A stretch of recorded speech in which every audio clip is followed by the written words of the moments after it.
جب نہ جان جا رہی ہو نہ عزت جا رہی، تو پھر پیسہ بھی شریعت میں حکم ہے کہ اس کی بھی حفاظت کرو. دنیا مسافر خانہ ہے. میں بار بار بیان میں کہتا ہوں، میں کیا کہتا ہوں، قرآن کہتا ہے، لیکن اس کا مطلب یہ نہیں ہے کہ اس میں چیزیں پھینکنا شروع کر دو آپ، کہ یار ویسے ہی گزر جائے گی تو کوئی بات نہیں، اڑا دو، ختم کر دو، مر جائیں گے تو ویسے ہی ختم ہو جائے گا. تو مر جائیں گے تو ختم ہوگا، لیکن اس سے پہلے ختم ہو گیا تو ٹائم سے پہلے مر جائیں گے. سمجھ رہے ہیں؟ اعتدال ہے نا اسلام میں. نہ ان چیزوں سے دل لگاؤ. سورہ بنی اسرائیل کی کیسی بہترین آیت ہے. آج میں سفر سے آیا ہوں تو میری سیٹنگ بھی تھوڑی سی آؤٹ ہے، کیونکہ میں سویا نہیں ہوں پوری رات. تو قرآن کے الفاظ دیکھیں، لا تجعل یدک مغلولۃ الی عنقک. نہ تو اتنے کنجوس بن جاؤ کہ اپنے ہاتھوں کو گردن سے باندھ لو، ولا تبسطها کل البسط، اور نہ اپنے دونوں ہاتھوں کو ایسے پھیلا کے اڑانا شروع کر دو. وابتغ بین ذلک سبیلا، ان دونوں کے درمیان اعتدال والا راستہ اختیار کرو. اچھا، ہر آدمی کہتا ہے میں اعتدال سے چل رہا ہوں، کہ نہ میں اتنا ایسے اڑا رہا ہوں اور نہ میں کنجوس ہوں، کیونکہ میں نے اس دن میری گاڑی کا شیشہ ایک بندے نے صاف کیا تھا، میں نے اس کو 10 روپے دیے تھے، میں تو بالکل بھی کنجوس نہیں ہوں. اس دن چمونی آپا آئی تھیں ہمارے محلے میں، میری والدہ کی بڑی اچھی دوست ہیں، تو میں نے ان کو چائے پلائی تھی. میں تو میں نے یہاں میری مسز نے کہا تھا کہ 2 سموسے لے آؤ، میں لے آیا تھا. اگر میں کنجوس ہوتا تو میں کہتا نہیں، نان نفقے کے علاوہ کچھ بھی گھر میں نہیں آئے گا. تو آپ میں اعتدال ہے یا نہیں، یہ فیصلہ خود نہ کرو میرے بھائی. کبھی کچھ دن سخی لوگوں کے ساتھ گزارو تو ہم سب کو پتہ چلے گا کہ ہم سب کیا ہیں، کنجوس ہیں. سمجھ رہے ہو؟ ہم سب کنجوس ہیں. کچھ دن سخی لوگوں میں اٹھو بیٹھو. اسلام چاہتا کیا ہے؟ جو اسلام چاہتا ہے وہ تو میں پوری بات کہوں گا تو شاید جمعہ پڑھنا چھوڑ دیں آپ لوگ. اسلام کہتے ہیں مسافر خانہ سمجھو اس کو. اتنا نہ اڑاؤ کہ کل مانگنے کی ضرورت پیش آ جائے، بس اس سے کم خرچ کرو، ٹھیک ہے نا؟ یہ رکھنے کی چیز نہیں ہے. لیکن ہم یہ نہیں، ہم نے تو کتنے سالوں کا جمع کر کے رکھا ہوا ہے، جمع ہوتا جا رہا ہے، ہوتا جا رہا ہے، ہوتا جا رہا ہے، پلاٹ کی شکل میں، گولڈ کی شکل میں، دکانیں، پھر پراپرٹی، ہوتے ہوتے ہوتے. کمال کی بات یہ، اسلام کمانے سے منع نہیں کر رہا، جمع کرنے سے منع کر رہا ہے. اور ہم نے دینداروں کو دیکھا ہے کمانے کی زیادہ کوشش نہیں کر رہے، جمع زیادہ سے زیادہ کر رہے ہیں. عجیب. بھائی ارننگ بڑھاؤ، اپنی ڈبل کر دو، اس میں فائدہ ہے. مسلمان پاورفل ہوگا تو اسلام ترقی کرے گا. تو کہتے ہیں نہیں یار میری آمدن مہینے کی اتنی ہے تو مجھے کیا ضرورت ہے. لیکن اس آمدن کو کیا کر رہے ہیں؟ جمع کر رہے ہیں. بھائی کمائی ڈبل کر دو تاکہ خرچ بھی کیا ہو جائے، خرچ اچھی جگہوں پہ شروع کر دو. اپنے لیے نہیں کماؤ، قوم کے لیے کمانا شروع کر دو نا. ڈبل کمانا شروع کر دو، 4 گنا کمانا شروع کر دو، لیکن اس کمائی کو پھر خیر کے کاموں میں خرچ کرو. نبی صلی اللہ علیہ وسلم نے فرمایا ایماندار تاجر وہ شخص جو اس لیے تجارت کرے کہ لوگوں کے سامنے ہاتھ نہ پھیلانا پڑے، ایمانداری کے ساتھ تجارت کرے. پیغمبروں کے ساتھ ہوگا قیامت کے دن. حضرت عثمان اگر تھوڑا کماتے تو 400 گھوڑے دیتے جہاد میں. بولو نا، گھوڑا لینڈ کروزر تھا اس زمانے کی، 400 V8 حضرت عثمان نے دیے ہیں. کتنا کمایا ہوگا. ہاں اتنا کمانا کہ آپ اپنے صحت کی کبھی خیال نہ کر سکیں، آپ بیوی بچوں کو بھی ٹائم نہ دے سکیں، وہ پھر کمانے میں بے اعتدالی ہے. کمانے کا ایک حد تک آپ کے ٹائم اور جسم سے تعلق ہے، اس کے بعد کھوپڑی سے تعلق ہے. کھوپڑی نہیں استعمال کر رہا، گدھا بنا ہوا ہے، محنت بہت کر رہا ہے. ہم نے ایسے کمانے والے دیکھے ہیں کہ سارا دن کمانے کی فکر میں ہوتے ہوتے بچوں کی فکر ہی نہیں ہے، بیوی کو ٹائم نہیں دے رہے، ماں باپ کو ٹائم نہیں دے رہے، اپنی صحت کو ٹائم نہیں دے رہے. تو زیادہ کمانے کا یہ مطلب ہرگز نہیں ہے. زیادہ کمانے کا مطلب یہ ہے کہ کمانے میں ٹائم تو آپ نے اتنا ہی دینا ہے جتنا آپ کی صحت اجازت دیتی ہے. نماز کا ٹائم نکلے، تہجد کا ٹائم نکل جائے، تسبیحات تلاوت کا ٹائم نکلے اس میں آپ کے لیے، کچھ اللہ کا ٹائم بھی نکلے، کچھ دین کی تبلیغ کا ٹائم بھی نکلے، کچھ پڑھائی کا ٹائم بھی نکلے. ویڈیو نہیں بنائے بھائی، یہاں لکھا ہوا ہے نا، کچھ پڑھائی کا ٹائم بھی نکلے, یہ تمام چیزوں کا ٹائم نکلنے کے ساتھ ساتھ پھر کمانے کو ٹائم دینا ہے. اس میں پھر جب اتنا ٹائم دے کے پھر پلاننگ کر کے اس کو بڑھانے کی کوشش کرنی ہے, یعنی ارننگ کو بڑھانے کی کوشش کرنا ہے. یہ نہیں کہ آپ نے ٹائم زیادہ دینا شروع کر دیا, اس میں ٹائم زیادہ دینے سے تو آپ کی صحت کو نقصان ہوگا نا. ارے 5 نمازیں تو پڑھنی پڑیں گی نا ٹائم پہ, پھر تلاوت روزانہ کرنی ہے کہ نہیں کرنی ہے, صبح و شام کی تسبیحات ہیں وہ بھی کرنی ہے, تہجد کی بھی کوشش کرنی ہے, باپ کو بھی ٹائم دینا, اماں کو بھی, بیوی بچوں کو بھی, پھر باقی پھر اپنی ایکسرسائز وغیرہ صحت کو بھی, پھر باقی ٹائم کس کو دینا ہے, وہ پیسہ کمانے کو دینا ہے. پھر اس پیسہ کمانے کے کو جتنا ٹائم آپ نے دے دیا تو اس میں آپ کہہ سکتے ہیں کہ پھر ہم اس کو بڑھائیں کیسے, ہم تو 8 گھنٹے کمانے کو دے رہے ہیں, اب اس میں کیسے بڑھائیں ہم. تو بھائی کھوپڑی استعمال کر کے کیا کریں, اس کو بڑھائیں. کھوپڑی سے چیزیں بڑھ جاتی ہیں, کھوپڑی تو استعمال مسلمان کر ہی نہیں رہا ہے نا. اب یہ کہ کیسے کھوپڑی استعمال کریں, تو آپ خود استعمال کرو کہ یار میں یہ کام کر رہا ہوں تو میں اگر یوں کر لوں تو یہ ایسے بھی ہو سکتا ہے. یہ بیٹھیں گے تو سمجھ میں آئے گا انشاءاللہ آپ کے خود, لیکن بیٹھتے ہی نہیں ہیں, سوچتے ہی نہیں ہیں. جو جہاں کھڑا ہے وہیں کا وہیں رہے گا وہ. خیر, تو میں کیا عرض کر رہا تھا, وہ تو بات ختم ہو گیا, آپ لیٹ آئے نا, اصل بات کچھ اور شروع ہوئی. اچھا خیر, جلدی سے بات کو میں لے کے آتا ہوں. تو اعتدال جو ہے نا, سخاوت, سخی لوگوں میں آپ اٹھیں گے بیٹھیں گے تو پتہ چلے گا کہ اعتدال کسے کہتے ہیں. عربوں میں بڑی سخاوت ہے, ہم نے علماء میں بڑی سخاوت دیکھی ہے. تو سخاوت کا مطلب یہ ہے کہ آپ اتنا خرچ نہ کریں کہ کل آپ کو مانگنا پڑ جائے.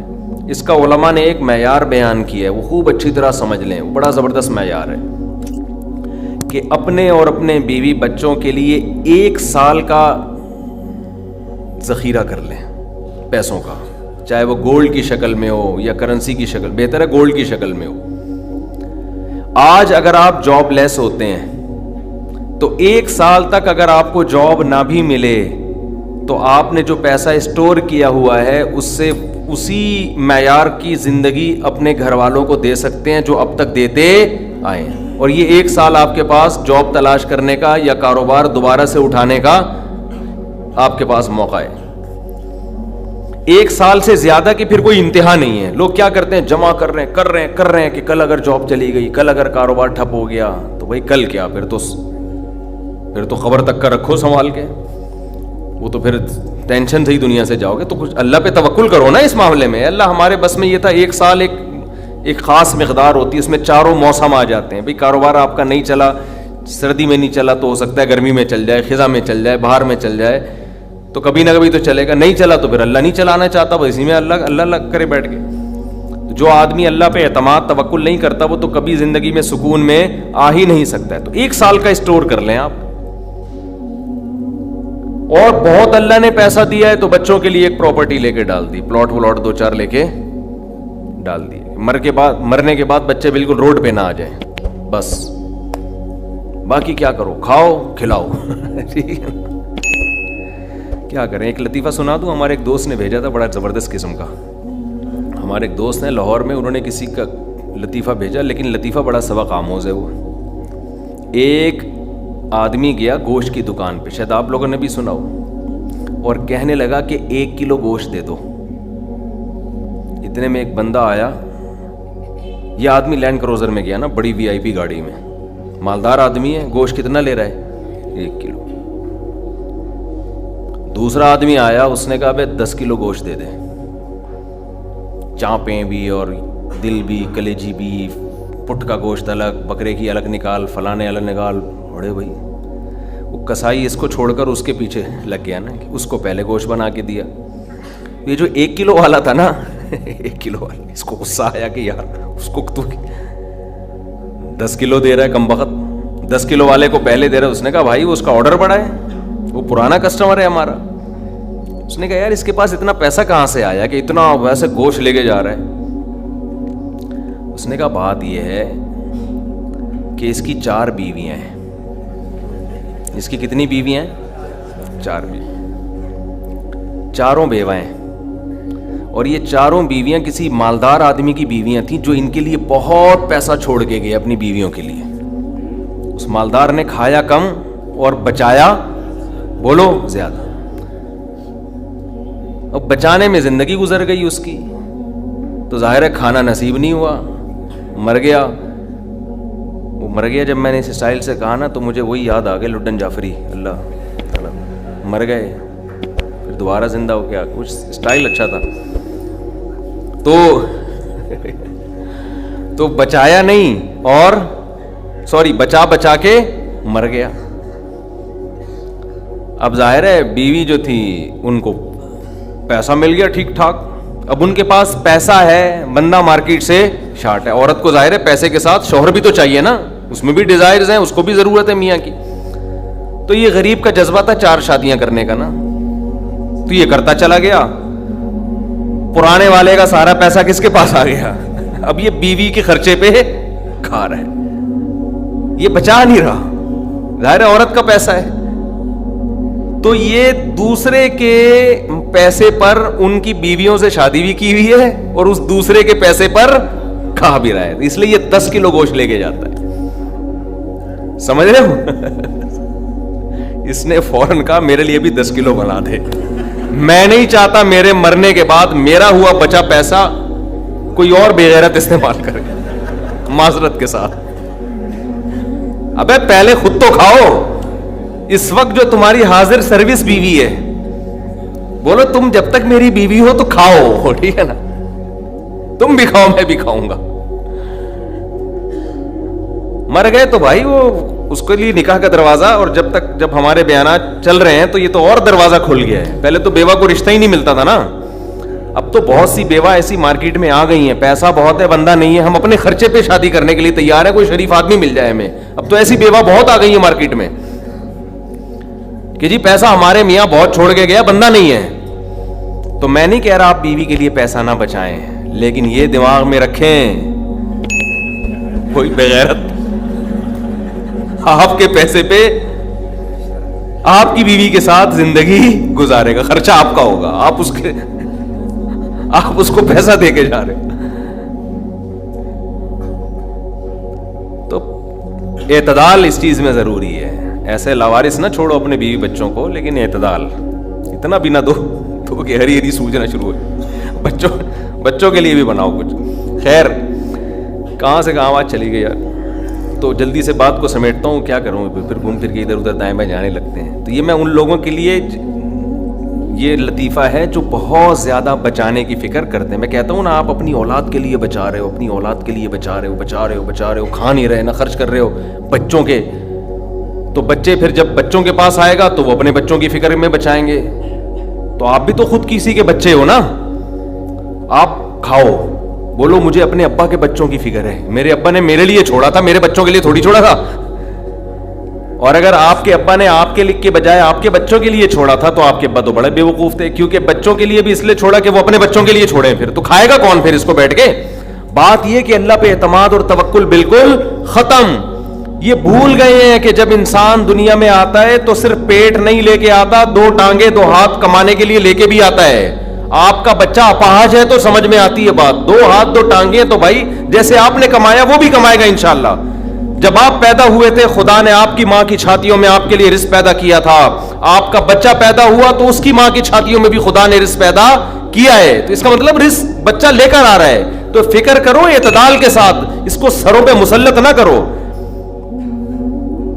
مسلط نہیں کرو, مسلط اتنی کرو کہ بس میں نے کمانا ہے, بیوی بچوں کو فی الحال کھلانا ہے میں نے, اس کے علاوہ رزق کے دروازے کھل رہے ہیں تو کھلے, جتنا اللہ کھول دیتا ہے, بعض دفعہ نہیں کھولتا اللہ تعالیٰ. یبسط الرزق لمن یشاء ویقدر, جس کے لیے چاہتا ہوں رزق کھول دیتا ہوں, جو جس کے لیے نہیں چاہتا وہ ایڑیاں کس رگڑ لیتا ہے, مگر رزق کا دروازہ نہیں کھولتا. تو ٹینشن کس بات کی ہے, یہ تو اللہ کے ہاتھ میں ہے. آپ نے کوشش کرنی ہے, نتیجہ آپ کے ہاتھ میں نہیں ہے. اللہ غریب رکھے تو بھی خوش, انجوائے کرو یار, جس نے مجھے کھلا دیا تو بس میری ضرورت بھی 2 پراٹھے ہیں, تو میرے بچوں کی بھی یہی ضرورت ہے, اللہ ان کو بھی کھلا دے گا. اللہ میں لاہور سے آیا ہوں, پراٹھا آتے ہی پراٹھا کھایا ہوٹل پہ جا کے, اتنا مزہ آیا کہ سبحان اللہ, نہیں ملتے پنجاب میں یہ والے پراٹھے, یہ چیز نہیں ہے پنجاب میں. پنجاب میں لسی ہے, پائے ہیں ہوں گے بھائی, یہ چیز نہیں ہے بھائی. رفیع بھائی بہت دیکھ لیا, مایوس ہوتا ہے نا انسان جا کے, وہ ناشتے کا وہ لک ہی نہیں آ رہا ہوتا. تو ہماری ضرورت بس یہی ہے تو اللہ دے دے تو ٹھیک ہے بھائی, کچھ بہت دے دیا, کھا پی بھی لیا, استعمال بھی کر لیا, تو چلو یار ایک آدھ بحریہ ٹاؤن میں بچوں کے لیے پلاٹ بنا کے چھوڑ دیا, مرمر آ جائیں گے تو چلو بھائی. اس سے زیادہ tension tension tension tension tension آخرت کی ہے. ہمارے ایک دوست نے پراپرٹی لی, اس کے ساتھ ہی قبرستان بھی ہے, تو بار بار وہاں کھڑے ہو کے بول رہے ہیں کہ یار دیکھو, میں ان سے کہہ رہا تھا, ان کو ڈرا رہا تھا, میں نے کہا آپ اپنا پلاٹ دیکھ دیکھ کے خوش ہوتے رہتے ہو, اصل پلاٹ تو یہ ہے, یہاں ہے, تھوڑے دنوں میں کدھر آنا ہے, ادھر آنا ہے. میں نے کہا یہاں آپ جو پلاٹ لیا اس پہ مکان بناؤ گے 10 15 20 سال کی کہانی ہے آپ کی, اس سے زیادہ کی مجھے سفید بال دیکھ کے لگ رہا ہے کہ ہوگی نہیں, اور یہاں 20,000 25,000 30,000 پتہ نہیں کتنا رہنا پڑے. تو جب اپنی پراپرٹی کو دیکھنے جاؤ, ساتھ میں یہ قبرستان پہ تھوڑی دیر کھڑے ہو کر دیکھ لیا کرو کہ یار آنا کہاں ہے, ادھر ہی. تو اتنا زیادہ خوش ہونے کی بالکل بھی ضرورت نہیں ہے. اس کی تیاری کیا کی ہے اس قبر کی, اس کی تیاری کرو. اس کی تیاری ہے راتوں کو تہجد, اللہ کے سامنے گڑ گڑانا, نظر کی حفاظت کرنا, حرام کھانے سے اپنے آپ کو بچانا, اپنی اولاد کی اچھی تربیت کرنا. یہ اس کی تیاری ہے اس قبر کی. ذکر کرنا, دیکھو یہ جو ہم ذکر کرتے ہیں نا, لا الہ الا اللہ یا سبحان اللہ والحمد للہ, یہ ہلکے کلمات نہیں ہیں. لوگ اس کو ہلکا سمجھ رہے ہوتے ہیں نا, کہ کوئی تسبیح پکڑ کے لا الہ الا اللہ اللہ اللہ کر رہا ہے بیٹھ کے, کیا کر رہا ہے, ٹائم ویسٹنگ, معاذ اللہ. اللہ کو سب سے زیادہ یہ عمل محبوب ہے کہ میرا تذکرہ کر رہا ہے. ہم جب دنیا کا تذکرہ کرتے ہیں, پراپرٹی وہاں چلی گئی, ابے تجھے پتا ہے وہ بھی ہاتھ سے نکل گئی پراپرٹی, اور یہ بھی ہو گیا اور وہ بھی ہو گیا, ابے تجھے پتا ہے آج کل کون سا بزنس چل رہا ہے, صبح و شام دنیا دنیا دنیا جو کرتے ہیں نا, اس میں ہمیں دلچسپی ہے, اللہ کو کوئی دلچسپی نہیں ہے. یہ فنا ہونے والی چیز ہے. اور اگر ہم زبان سے لا الہ الا اللہ اللہ اکبر شروع کر دیں تو اس میں ہمیں دلچسپی نہیں ہے, لیکن اللہ کو اس میں بہت دلچسپی ہے. نبی صلی اللہ علیہ وسلم نے فرمایا اللہ کے ذکر کے علاوہ سب کچھ اس دنیا میں باطل ہے, سب کچھ باطل ہے. دنیا کا تذکرہ بھی اللہ کے لیے ہو تو اچھا ہے. آپ پراپرٹی بھی لے رہے ہیں تو یار اللہ کے لیے لے رہا ہوں میں, کہ اللہ کا حکم ہے کہ سب اڑاؤ نہیں, کچھ اگر اللہ نے وسائل دیے تو کچھ بچا لو اولاد کے لیے, تو اللہ کا حکم ہے تو یہ ذکر بن جائے گا. لیکن ہمارے ایسا نہیں ہے ہمارا مزاج. ہم تو دنیا کے چسکے لے لے کے تذکرے کرتے ہیں ہر وقت. تو یہ اس کی اگر ہم معمول بنا لیں نا, تسبیح ہاتھ میں رکھیں, میں نے دیکھا اس کا بڑا اثر پڑتا ہے. لاشعوری طور پر انسان کی زبان چلنا شروع ہوتی ہے, لاشعوری طور پر. تو عادت ڈالیں اللہ کا نام لینے کی, اس سے دماغ ہٹے گا. یہ جو گند میں دنیا کے گٹر جو ہمارے حضرت فرمایا کرتے تھے, دنیا کی محبت کے دلوں میں گٹر ابل رہے ہیں, تو سکون کہاں سے ہوگا؟ سکون خوشبو میں ہوتا ہے, گٹر کی بدبو میں تھوڑی ہوتا ہے. یہ دنیا کی محبت میں بھی اسمیل ہے, ایک بدبو ہے.